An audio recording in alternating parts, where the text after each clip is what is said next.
کجا مادر؟ اول کلانتری، بعدم پزشک خانم. با هم میاد.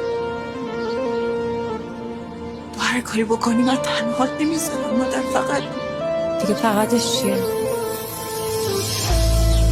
نکنه به من شک داری مامان؟ چه حرفی آبا، تو دختر منی. من یه عمر بهت نون حلال دادم مادر. من فقط میترسم. وقتی حق با من است چی میترسی؟ میترسم بیفتیم سر زبونم. من خدایی نکرده اگر در همسایه بفهمم بچه خاکی تو سرم بودست، زبونم لال آزا بفهمه. مگه من کار بدی کردم؟ هیچ کار بدی نکردی آبا. فقط مردم چی مامان؟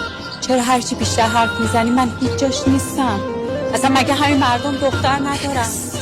اگه این اتفاق واسه بچه خودشون میافتاد چیکار میکردن؟ خواهی بریم ازشون بپرسیم؟ بیا مامان، بیا بریم بپرسیم. چیو بپرسیم؟ چیو بپرسیم؟ اینجوری میشیم برد زبون دوست و دشمن. اینا آشنا دارن. نویسیم خانم وکیل این چیز هست.